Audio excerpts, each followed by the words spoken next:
여러분, 포스코홀딩스 하면 뭐가 가장 먼저 떠오르시나요? 아마 대부분 철강일 겁니다. 대한민국 경제 발전의 상징이었죠. 그런데 요즘 시장에서는 포스코홀딩스를 전혀 다른 이름으로 부르기 시작했어요. 바로 배터리 소재 기업이라고요. 과연 이 거인의 진짜 정체는 뭘까요? 철강이라는 든든한 기반 위에 서 있는 성장주인지, 아니면 배터리 소재라는 훨씬 더 큰 그림을 그리고 있는 미래 기업인지, 오늘 그 핵심 전망과 투자 전략을 속 시원하게 파헤쳐 보겠습니다. 자, 시작부터 이 숫자를 한번 보시죠. 200조 원. 이게 뭘까요? 바로 장인화 신임 회장이 내건 2030년 그룹의 시가총액 목표치입니다. 지금 시총이 한 30조 원대니까 이걸 감안하면 정말 어마어마한 비전이죠. 이게 과연 실현 가능한 목표일까요? 아니면 그냥 희망사항에 불과한 걸까요? 오늘 저희는 이 질문에 대한 답을 찾아보려고 합니다. 먼저 포스코홀딩스가 어떤 큰 그림을 그리고 있는지 살펴보고, 주가가 오를 이유와 떨어질 수 있는 이유를 냉정하게 분석해 볼 겁니다. 그리고 가장 중요한, 그래서 우리는 어떻게 투자해야 하는지 구체적인 매매 전략까지 한번 짚어보겠습니다. 그럼 바로 시작하시죠. 첫 번째 파트는 바로 포스코의 위대한 전환입니다. 우리가 알던 포항제철, 국가 경제의 심장과도 같았던 이 회사가 이제는 철강이라는 틀을 넘어서요, 리튬이나 니켈 같은 2차 전지의 핵심 소재를 다루는 친환경 미래 소재 기업으로 완전히 탈바꿈하겠다고 선언했습니다. 그런데 말이죠, 이 거대한 전환 과정이 마냥 장밋빛인 것만은 아닙니다. 지금 보시는 재무 현황표를 보면 오히려 2025년 영업이익이 줄어들 걸로 예상되죠. 왜냐하면 일단 철강 시황이 좀 안 좋고요. 또 전기차 수요가 잠시 주춤하는 이른바 캐즘 구간에 들어섰기 때문입니다. 캐즘이라는데 새로운 기술이 대중화되기 전에 수요가 잠시 멈칫하는 그런 구간을 말하는데요. 하지만 진짜 중요한 건 바로 그 다음 2026년입니다. 영업이익이 거의 2배 가까이 점프하는 정말 드라마틱한 반전이 기다리고 있거든요.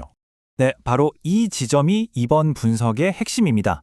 과연 2026년이 이 힘든 시기를 끝내고 포스코 홀딩스의 실적이 폭발하는, 그래서 주가가 다시 평가받기 시작하는 그런 원년이 될 수 있을까요?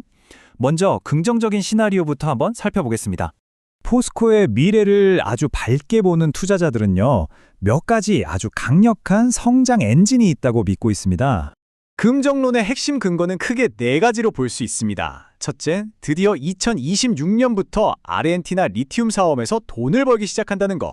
둘째, 원료부터 재활용까지 다른 회사들은 감히 넘볼 수 없는 독보적인 풀밸류 체인을 가지고 있다는 점. 셋째, 본업인 철강 사업도 다시 좋아질 거라는 기대감. 그리고 마지막으로 든든한 에너지 사업과 주주 친화 정책이 주가가 더 이상 빠지지 않게 든든한 방패막이가 되어줄 거라는 거죠. 여기서 잠깐 풀밸류 체인이라는 말이 좀 어려울 수 있는데 이게 정말 중요하거든요. 쉽게 말해서 포스코는 아르헨티나에 있는 소금 호수를 통째로 가지고 있어요. 거기서 직접 리튬을 캐내서 배터리 소재를 만들고 나중에 다 쓴 배터리를 가져와서 재활용까지 하겠다는 겁니다. 이건 원자재 가격이 아무리 널뛰기를 해도 흔들리지 않는, 그야말로 아무도 무너뜨릴 수 없는 경제적 성을 쌓은 거나 마찬가지입니다. 물론 이렇게 좋은 얘기만 있는 건 아니겠죠? 투자는 항상 최악의 상황도 염두에 둬야 하니까요. 우리가 반드시 짚고 넘어가야 할 리스크 요인들도 분명히 있습니다. 가장 큰 위험은 역시 우리가 어떻게 할 수 없는 외부 환경입니다. 전 세계 경기가 갑자기 나빠지거나 특히 미국 대선 결과에 따라서 보호무역주의가 강해지면 타격을 받을 수밖에 없죠. 또 전기차 시장이 생각보다 더디게 회복된다면 리튬 사업의 수익성도 기대에 못 미칠 수 있고요. 내부적으로도 노사 문제나 안전 문제, 그리고 이 큰 사업에 돈을 많이 쓰다 보니 생기는 재무적인 부담도 무시할 수 없는 리스크입니다. 이 슬라이드가 지금 포스코홀딩스를 둘러싼 핵심 딜레마를 딱 보여주는 것 같아요. 한쪽에는 누구도 따라올 수 없는 저렴하게 리튬을 확보할 수 있다는 막강한 강점이 있습니다. 하지만 다른 한쪽에는 우리 마음대로 할 수 없는 리튬 가격과 전기차 수요라는 거대한 불확실성이 버티고 있죠. 투자자는 바로 이 양쪽을 저울질해서 결정을 내려야 하는 겁니다. 자, 그럼 이제 가장 궁금해하실 부분입니다. 이 모든 분석을 가지고 그래서 우리는 실제 투자에서 뭘 어떻게 해야 할까요? 그래서 얼마에 사서 얼마를 보고 팔아야 하나요? 이 질문에 대한 답, 구체적인 매매 전략을 한번 짜보겠습니다. 차트를 기술적으로 분석해보면요. 31만 5천 원에서 33만 원 사이 구간은 아주 강력한 지지선으로 보입니다. 이 가격대까지 주가가 내려온다면 한번 나눠서 사볼 만한 아주 좋은 기회가 될 수 있다는 거죠. 반대로 주가가 올라간다면 단기적으로는 40만 원에서 42만 원 정도를 목표가로 잡고 이 구간에서 일부 수익을 챙기는 전략도 생각해 볼 수 있습니다. 2020년의 주가는 크게 세 가지 시나리오로 그려볼 수 있습니다.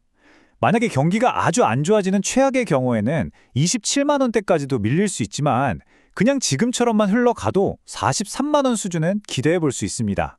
그리고 만약 리튬 가격이 다시 오르고 신사업이 대박을 터뜨리는 최상의 시나리오가 펼쳐진다면 49만 원까지도 바라볼 수 있다는 분석이 나옵니다. 자, 그래서 이 모든 걸 종합해서 하나의 전략으로 정리해 본다면 이렇습니다.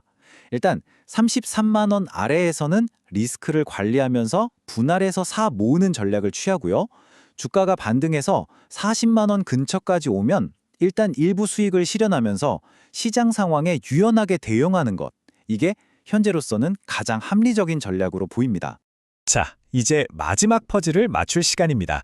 지금까지 살펴본 모든 내용을 종합해서 과연 포스코홀딩스는 매수 버튼을 누를 만한 종목인지 최종 결론을 한번 내려보겠습니다. 지금 당장 회사가 버는 돈을 보면요. 여전히 철강이 85%로 압도적입니다.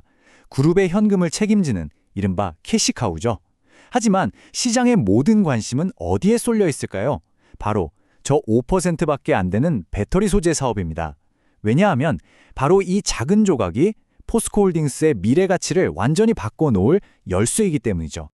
그리고 이 지점이 정말 중요합니다. 현재 포스코홀딩스의 PBR, 그러니까 주가 순자산 비율이 0.5배 수준이에요. 이게 무슨 말이냐면 지금 당장 회사를 다 팔아서 정리하면 주주들에게 주당 100만 원을 나눠줄 수 있는데 주식은 50만 원에 거래되고 있다는 뜻입니다. 그만큼 지금 주가가 회사의 본질적인 가치에 비해서 엄청나게 싸다는 강력한 신호인 거죠. 그래서 저희의 최종 투자 의견은 매수입니다.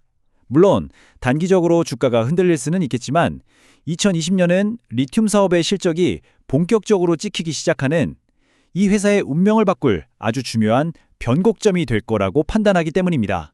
결국 마지막 질문은 이것 하나로 모아집니다. 여러분은 포스코홀딩스를 어떻게 보시나요? 철강이라는 안정적인 현금 창출 능력에 배터리 소재라는 엄청난 성장 날개를 단 초저평가 우량주로 보시나요? 아니면 이 거대한 변신 과정에 숨어있는 불확실성이 생각보다 더 크다고 보시나요? 이 질문에 대한 답은 이제 여러분 각자의 몫입니다.